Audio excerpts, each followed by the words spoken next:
hope you're doing well.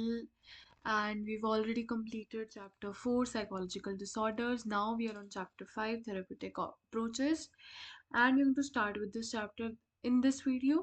आपको एक introduction मिलेगा. We'll cover some major topics. और अगर आपने चैप्टर 4 नहीं देखा है, then the video is already on the channel, so you should go and check that out. ठीक है. बिना टाइम वेस्ट किए let's start with the chapter that is our therapeutic approaches.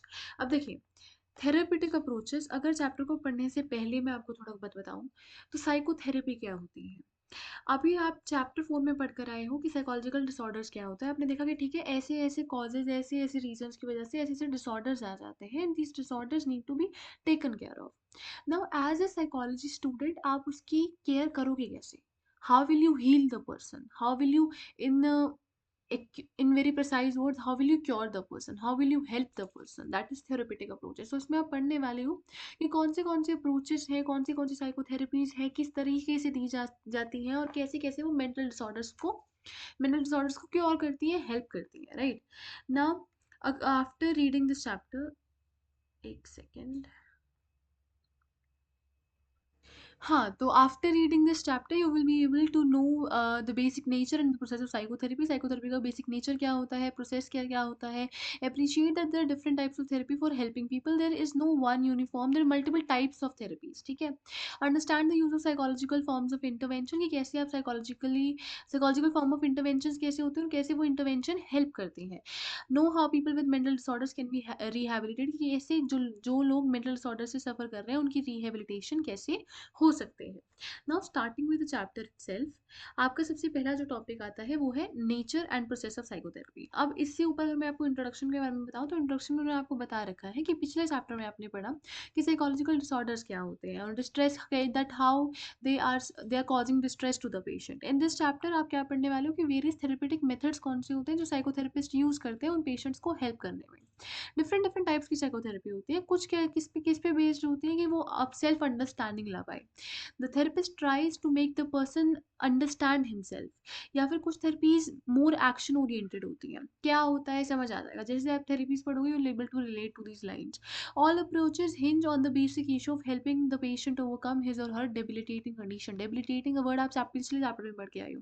Debilitating condition कौन सी होती है? ऐसी कंडीशन, आप ऐसी कंडीशन में हो कि आप अपनी डेली वर्क नहीं कर पा रहे हो, रोज का काम नहीं कर पा रहे हो, not able to do something that is happening daily. Right. So not able to lead a normal life because of that particular disorder. This is schizophrenia is a debilitating disorder. The effectiveness of a therapeutic approaches for a patient depends on the number of factors such as severity. देखो बहुत सारे factors होते हैं जिसके basis पे सबसे पहले तो कौन से therapeutic approach आप use करोगे, that also depends on this chapter. And the fact that how effective will that therapy be also depends on multiple factors. कौन से factors? Severity of disorder, कितना severe है disorder, degree of distress faced by others and the availability of time, कितना time है, कितना distress cause कर रहे the person to himself and the people who are surrounding him, कितना effort है, money है, and the multiple factors there. All therapeutic approaches are corrective and helping in nature. All of them involve an interpersonal relationship between the therapist and the client to the patient. वो बता रहे हैं कि सारे की सारी therapeutic approaches, no matter कितनी भी types की, उन सबका aim क्या होता है कि they help the patient. All of them involve in interpersonal. देखो अब यहाँ पर पेशेंट वर्ड यूज करना शायद गलत होगा, तो यू कैन से क्लाइंट. ठीक है. All of them involve in interpersonal relationship. Interpersonal relationship होता है थेरेपिस्ट के बीच में, क्लाइंट के बीच में या फिर पेशेंट के बीच में.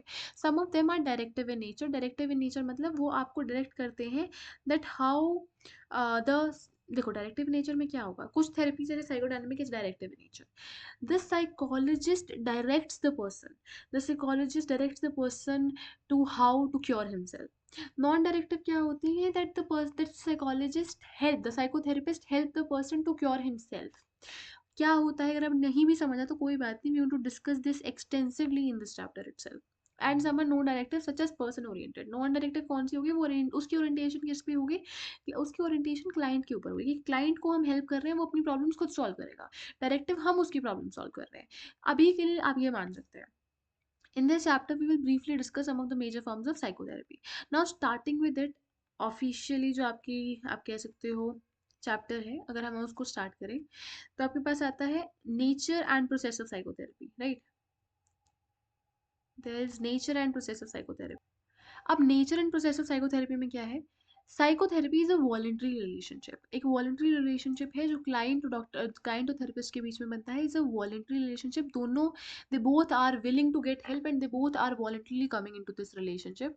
उसके बाद किस के बीच में वॉलंटरी रिलेशनशिप है? There is one person who is seeking treatment, जिसको हम क्लाइंट कहेंगे, और एक ऐसा इंसान है जो ट्रीटमेंट दे रहा है, जिसको हम यहाँ पर थेरेपिस्ट कहेंगे। The purpose of the relationship is to help the client.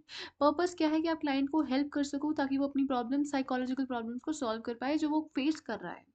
The relationship is conducive. Conducive है किस चीज़ के लिए? कि क्लाइंट ट्रस्ट बना पाए। किस पर ट्रस्ट बना पाए?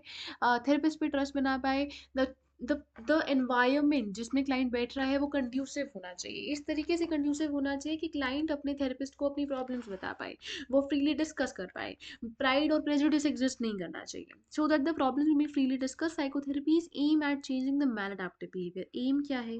कि आप मैलअडैप्टिव बिहेवियर, हमने मैलअडैप्टिव बिहेवियर के बारे में पिछले चैप्टर में पढ़ा है। देखो वो तो हो क्या रहा है, मैल इज बैड, अडैप्टिव बिहेवियर ऐसा बिहेवियर कि आप अडैप्ट नहीं कर पा रहे हो अपने एनवायरनमेंट के साथ।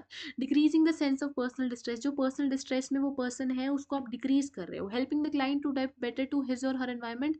आप हेल्प कर रहे हो ताकि वो क्लाइंट अपनी एनवायरनमेंट्स को, अपनी एनवायरनमेंट से अडैप्ट हो पाए, अच्छी तरीके से हो जाए।